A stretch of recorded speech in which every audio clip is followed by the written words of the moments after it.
presidente, que eu estive hoje, final da manhã, participando da solenidade de posse do novo ministro da Educação, o professor Renato Janine Ribeiro.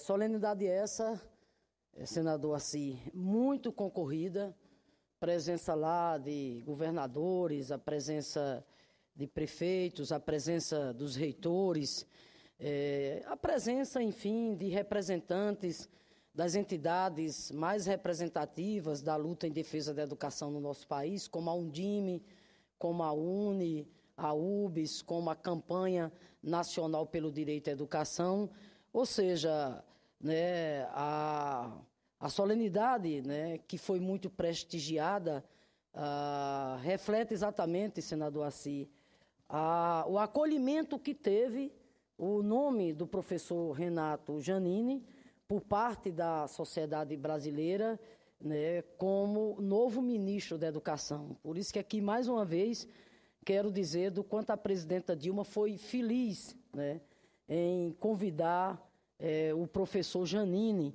para assumir uma pasta muito importante, que é a pasta que vai cuidar dos destinos da educação no nosso país. Aliás, senador Fernando Bezerra, quando do discurso hoje, por ocasião da posse do novo ministro, o professor Renato Janine, a presidenta fez questão de afirmar: Renato Janine é um ministro educador em uma pátria educadora. Sua escolha traduz em simbolismo minha maior prioridade nesses 4 anos. Tenho certeza de que ele, professor Renato Janine, irá criar, transformar, melhorar e fazer avançar a educação no nosso país. Trata-se de uma feliz novidade. Fecha aspas.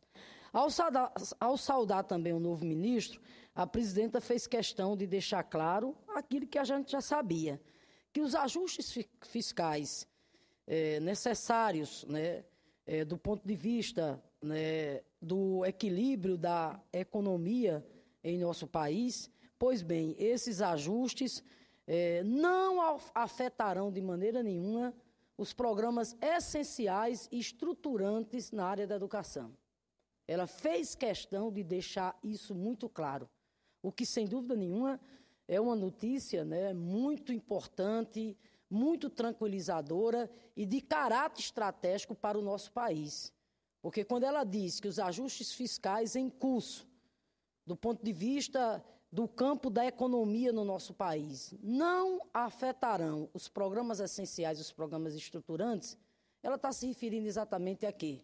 Ao ProUni, ela está se referindo ao FIES, ela está se referindo ao novo Plano Nacional da Educação, cujas metas vão desde a questão da expansão e fortalecimento da educação brasileira até a melhoria salarial do magistério brasileiro. Tanto é que ela fez questão de afirmar hoje que não haverá recuos. A presidenta afirmou mais uma vez o seu compromisso, né, com a realização das metas do novo Plano Nacional de Educação, que encontra-se agora exatamente em fase de execução.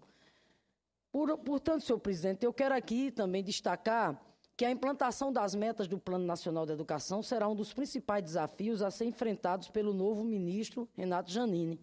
Como coordenadora que sou do Núcleo de Educação e Cultura da bancada do meu partido, o Partido dos Trabalhadores, e como uma das articuladoras, né, pela luta e aprovação do Plano Nacional de Educação, quando deputada federal, lá na Câmara dos Deputados, faço aqui questão de afirmar mais uma vez a necessidade urgente de, primeiro, aumentar a oferta do número de vagas na educação infantil para crianças de 0 a 3 anos e também para os estudantes do ensino superior e técnico, a reformulação dos currículos do ensino médio, a melhoria dos salários dos profissionais da área da educação e a garantia de escolas de tempo integral. Esse é o nosso norte. Essa é a nossa bússola. Na verdade, realizar as metas do novo Plano Nacional de Educação, que tem como eixos exatamente essas ações que aqui acabei de mencionar, significa a gente construir mais um ciclo de avanços e conquistas para a educação do nosso país. Nós sabemos muito bem o que significou, por exemplo, a ampliação das vagas na educação profissional. As escolas técnicas que chegaram ao meu estado do Rio Grande do Norte, chegou ao estado do senhor, Pernambuco, de 145, nós passamos para mais de 400. Né? O ensino superior, o Nordeste ganhou novas universidades. Quantos campos de ensino superior foram abertos nesse país? E essa política precisa continuar. Por isso que no novo Plano Nacional de Educação, nós temos lá metas muito claras, né, no sentido exatamente da gente ampliar, né, o acesso ao ensino superior, à educação profissional, ao ensino técnico, à educação infantil, ao ensino médio, etc. Bem como também a questão de avançar numa agenda inadiável, urgente, que é a agenda de valorização salarial e profissional do magistério brasileiro. Quero ainda também aqui acrescentar, senhor presidente, que os recursos para garantir que os avanços na área de educação possam, de fato, acontecer, esses recursos também têm a ver, senador Fernando Bezerra, com a questão do petróleo, né, com a questão dos royalties do petróleo e com a questão do pré-sal. E a presidenta hoje fez questão, mais uma vez, de defender a questão da Petrobras. Ela fez, mais uma vez, questão de dizer a defesa que nós devamos fazer do marco regulatório do pré-sal.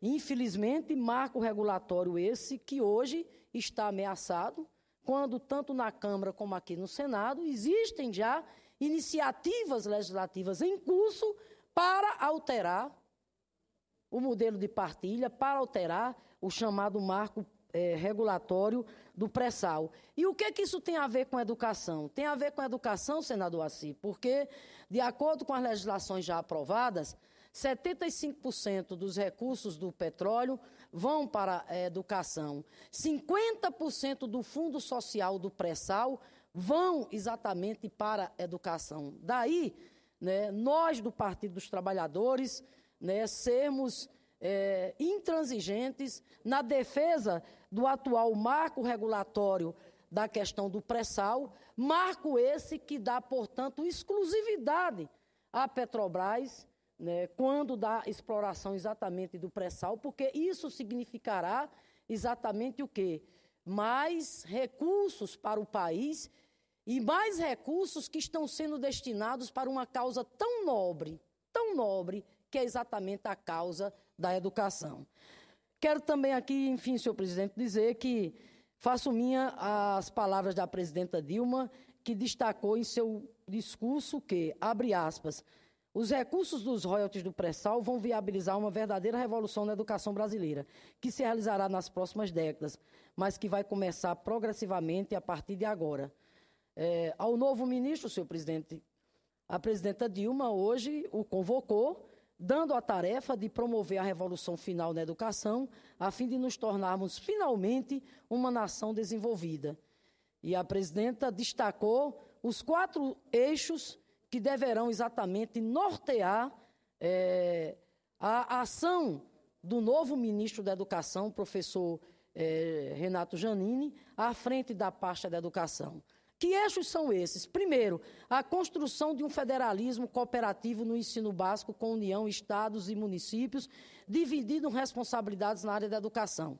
Isso aqui tem a ver com a luta nossa, reforçada na última Conferência Nacional de Educação, que é a luta para que o Brasil possa ter o seu sistema nacional articulado de educação.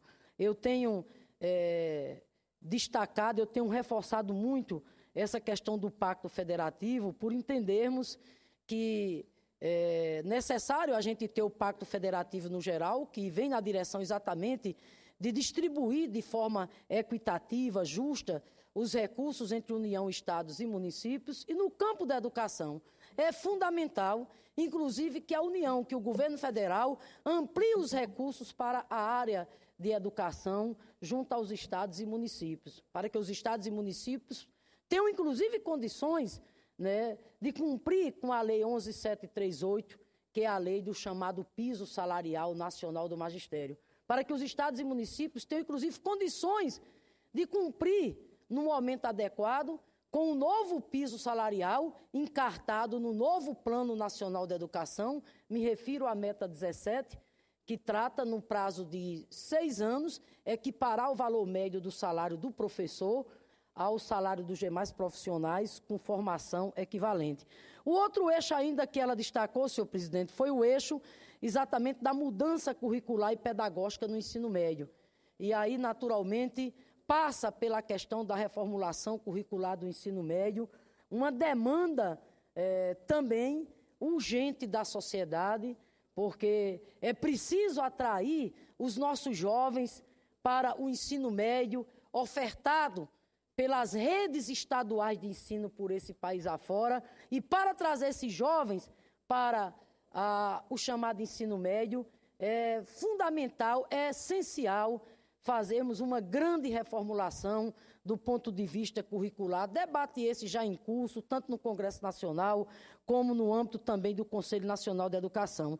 O terceiro eixo, igualmente também importante, que é a melhoria da qualificação, do estímulo e da remuneração dos salários dos profissionais de educação. E, por fim, o quarto eixo, que é o aprimoramento da oferta de tecnologias e técnicas no processo de formação. Enfim, senhor presidente, trilhando esse caminho, com certeza nós estaremos caminhando, né, para realizar a pátria educadora. Com certeza nós estaremos caminhando para termos uma nação desenvolvida, onde todos os nossos cidadãos e cidadãs tenham acesso ao conhecimento. Portanto, mais uma vez, quero aqui desejar boas-vindas ao professor Renato Janine Ribeiro, que em breve estará aqui no Congresso Nacional, vem fazer uma visita ao presidente do Senado, Renan Calheiros, ao presidente da Câmara, e também virá participar de uma reunião na Comissão de Educação, Cultura e Desporto do Senado. Senhor presidente, e para concluir, quero aqui só fazer um registro que na última quarta-feira, senhor presidente, estive lá no Ministério da Integração Nacional, de forma tão competente, ocupado por Vossa Excelência. Estive lá, inclusive, acompanhada do secretário de Meio Ambiente e de Recursos Hídricos do Rio Grande do Norte, o Dr. José Maírto França, tratando exatamente de demandas de interesse do meu Estado lá na área da segurança da infraestrutura hídrica.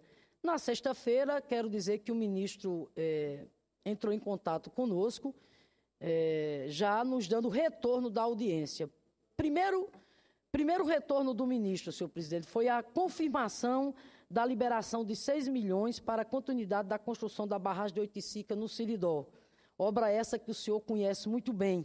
Esses recursos a serem repassados ao governo do Rio Grande do Norte, já ao longo dessa semana, serão destinados para pagamento das indenizações da área e manutenção da obra. Quero dizer ainda, senhor presidente, que na audiência com o Ministério da Integração Nacional, nós tratamos também da liberação de recursos para a conclusão lá da barragem do sistema adutor de Pau dos Ferros, também para a adutora de Carnaúba e Parelhas, isso já para conclusão, bem como também a garantia de recursos para a adutora lá de Currais Novos, Acari. Fiz um apelo ao ministro que, ao lado da liberação dos recursos para a barragem de Oiticica, é essencial, é fundamental que possamos concluir exatamente o sistema adutor lá de Pau dos Ferros, lá do Alto Oeste, bem como a adutora lá de Carnaúba dos Dantas, falta pouquíssima coisa também, e a questão também lá da adutora de Currais Novos, Acari, uma obra também importantíssima. E ainda aproveitamos a ocasião, senhor presidente, para reafirmar, né, a nossa luta, reafirmar o nosso pedido, a nossa reivindicação, para que no PAC 3 nós possamos ter novos investimentos na área de infraestrutura hídrica para o Rio Grande do Norte, contemplando a barragem de Umari, Campo Grande, que é uma luta antiga também, Poço de Varas, também lá na região oeste, Umarizeira, bem como a barragem de Bujari. Na audiência, também o secretário José Maírto apresentou ao ministro apresentou para o ministro a proposta de um projeto piloto para dessalinização de água marinha no Estado. O ministro, aliás, ficou bastante interessado nessa ideia, que é o projeto piloto de dessalinização de água marinha lá no nosso Estado, e ficou, inclusive, combinado em um outro momento o secretário apresentar esse estudo. Quero, portanto, aqui encerrar, mais uma vez, agradecendo a atenção do ministro Gilberto Ock. E faço aqui, em nome das famílias, senador Fernando Bezerra, as famílias lá da barragem, lá de Oiticica, lá da comunidade Barra de Santana. O senhor conhece bem essa realidade. O pagamento das indenizações ainda se arrasta, não foi concluído. E é fundamental, porque isso tem a ver com a sobrevivência das pessoas. Faço aqui em nome do Siridó e faço aqui em nome do Rio Grande do Norte, porque o senhor conhece, foi ministro, nos ajudou nessa luta, sabe o quanto é emblemática, o quanto é estratégica a barragem de Oiticica para não só o Siridó, para o Rio Grande do Norte e para o Nordeste. Não é à toa que ela faz parte exatamente do complexo da obra do São Francisco, que nós estaremos aí vigilantes para que ela não pare de maneira nenhuma. Bem como também concluir lá Pau dos Ferros, que começou inclusive na sua gestão, Carnaúba, Parelhas, Acari e as demais obras. E, por fim, ainda aqui acrescentar que o ministro ficou atento e disse na audiência a gente que mesmo em face dessas dificuldades orçamentárias, mas ele fará todo esforço para que tenhamos ao longo do período, porque a Oiticica agora está programada para a conclusão o ano que vem. Portanto, ele garantiu que todo esforço será feito para que recursos não faltem ao longo desse período, para que a obra não sofra descontinuidade e que, se Deus quiser, o ano que vem, esse sonho que o povo seridoense acalenta no peito, que é de ter a barragem de Oiticica construída, seja finalmente concluído. Obrigada, senador Fernando Bezerra.